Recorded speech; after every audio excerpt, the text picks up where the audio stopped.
राखी पूर्णिमा द्वंद्व दूर कला श्रीमंदिर मुक्तिमंडप पंडित सभा 27 तारिख में राखी पूर्णिमा पालन करने को परामर्श देला श्रीमंदिर मुक्तिमंडप पंडित सभा। चलित वर्ष मुक्तिमंडप पक्षर स्वीकृत पंजिकार रही अगस्ट 27 रे रक्षाबंधन एवं बलदेव जन्म और अगस्ट 28 रे श्रीमंदिर में बलभद्र जन्म एवं सुदर्शन आश्रम विजय रही महाप्रभु राखी लगी नीति अगस्ट 28 रे ही हेब श्रीमंदिर में उदय पर्व को नहीं नीति हेबार विधि रही श्रीमंदिर बलभद्र जन्मनीति अनुष्ठित हेब तेणु अगस्ट 27 रे रक्षाबंधन पालन करंतु बोली मुक्तिमंडप पक्षर कहुଯାଇଛି। वर्ष मुक्तिमंडप पंडित सभा द्वारा अनुमोदित पांजी मानकरे 27 तारिख में से बलभद्र जन्म गभा पर्व और राखी बंधन लिखा जाइए किंतु 28 तारिख दिन श्रीमंदिर में बलभद्र जन्म और राखी लगी स्थानित होइछि जहाँकि किछि लोक मध्य द्वंद्व उपजी प्रकृत पक्ष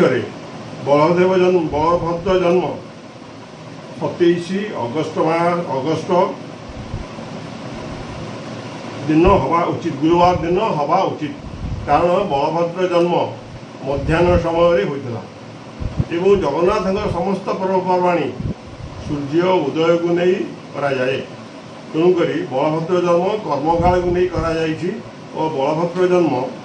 27 अगस्ट गुरुवार दिन निश्चित भाव पालन करा उचित एवं जेहेतु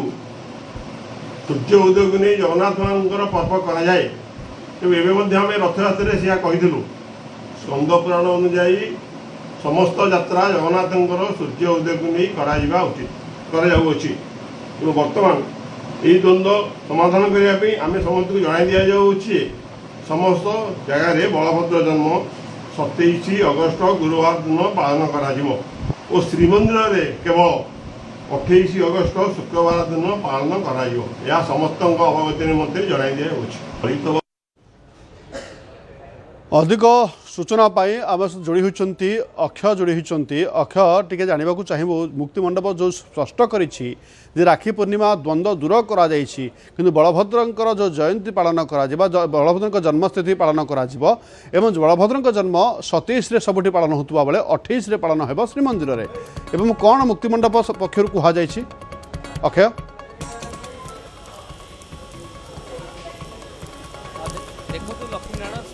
आशा थाए कि मुक्तिमंडप पंडित सेवा जहाँ स्पष्ट करे आम मानवा किंतु गोटे पटे समस्त से द्वंद्व दूर करने आम जब कह कि मुक्तिमंडप पंडित सेवा कही कि आप देखुए 27 तारिख अगस्ट 27 गुरुवार दिन जहाँ पंजिका रही चतुर्दशी युक्त पूर्णमी रही 9:07 पूर्णमी लगुच से दिन बलदेव जन्म गमा पर्व राखी बंधन एवं ता सहित उपाकर्म रही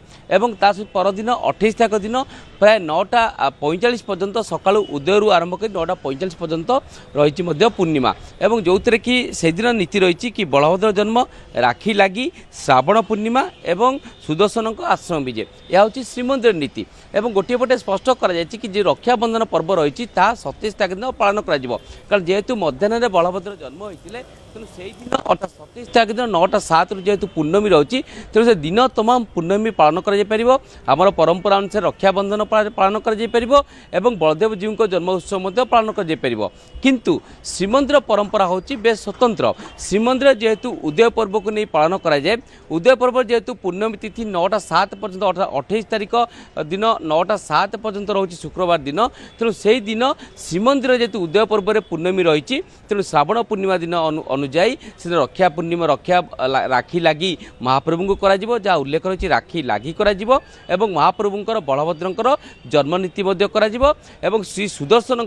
चारि आश्रम विजय परिक्रमा करा श्रीमंदिर नीति रही तेणु समस्त भक्त श्रद्धालु मैंने 27 तारिख दिन घरे घरे रक्षाबंधन उत्सव पालन करने मुक्तिमंडप स्पष्ट करिछि किंतु एठी जे आमर अच्छी जगन्नाथ संस्कृति गवेषक पंडित सुजय शर्मा स्पष्ट करिसेंति कि जदि महाप्रभु को लेकिन आम परंपरा जड़ित श्रीमंदिर जदि महाप्रभु 28 तारिख दिन रक्षाबंधन बा राखी परिधान करछंती तेबे आमे भक्त समाज किभली भाव में दिन का आगु पालन करवा तेणु आम से दिन पालन करने सी तांकर जुक्ति रखिछन्ति किंतु ज्योतिर्विद मध्य हरिशंकर मिश्र स्पष्ट करछन्ति कि 27 तारिख दिन मानव समाज रक्षाबंधन उत्सव पालन करेंगे देवता स्वतंत्र श्रीमंदिर नीति स्वतंत्र श्रीमंदिर जेहेतु उदय पर्व को नहीं तेणु श्रीमंदिर में 28 तारिख दिन ता पालन तेणु भक्त समाज यही द्वंद्व में पड़तु ना से 27 तारिख दिन पालन करने मुक्तिमंडप एवं ज्योतिर्विद मैंने स्पष्ट करछन्ति किंतु गोटे पटे जदि महाप्रभु आम देखीचे 2025 मसीह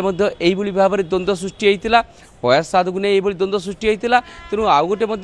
जे पंडित सुजीनाथ शर्मा स्पष्ट करछन्ति कि जो पंजिका गुड़िक प्रचलन अर्थात जहाँ को श्रीमंदिर मुक्तिमंडप पंडित सभा स्वीकृति दूसरी से सब पंजिका गुड़िक गोटे पांडुलिपि अनुसार कार्य करूँ गोटे पांडुलिपि छापतु जो कि भक्त समाज आ द्वंद्व पड़ो ना कारण आम देखीचे ये द्वंद्व जो समस्त मन द्वंद्व मु कौ दिन पाली धर मु पुरी अच्छी मुझे महाप्रभु मोर आज परिधान करेंगे मुझे 28 तारिख परिधान करी किंतु जो पंजिका कहूँ ज्योतिर्विद कहते 27 तारिख दिन पालिबा कथा तेणु यही द्वंद्व को दूर करने कथा यही द्वंद्व गोटे हवा कथा कि गोटे दिन आम पालन कर जदि महाप्रभु जो परिधान से दिन पालन करवा तेणु ये तिथि बा नक्षत्र को नहीं जो ज्योतिर्विद की गणना होची पंजिकार दुई मत रोचे विभिन्न पंजिकार यही भिन्न भिन्न मत को नहीं लोक मैंने द्वंद्व पड़ते जेहतु आम मैंने सनातन धर्मी और पंजिका पर विश्वास करचे तेणु पंजिका जहाँ कहे आम मानुचे तेणु महाप्रभु मंदिर जदि परदिन हम ता पूर्व दिन लोक मैंने केमती परिधान करेंगे किंतु जहाँ मुक्तिमंडप पंडित सभा स्पष्ट करी तेणु 27 तारिख दिन समस्ते घरे घरे गृहिणी मैंने हूँ समस्ते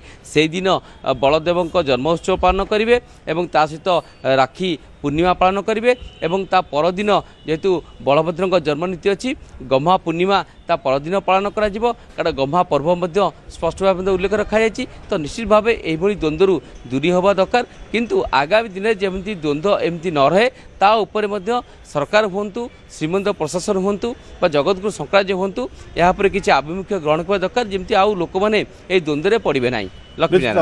द्वंद्व पड़े ना कि अंततः पक्षे राखी पूर्णिमा केबे पालन करा तार द्वंद्व दूर हो जाइए अर्थ राखी पूर्णिमा सर्वसाधारण 27 तारिख में पालन करने को कहुआ बेले श्रीमंदिर में किंतु 28 तारिख में पालन करने विधि रही। धन्यवाद अक्ष अधिक सूचना पाए।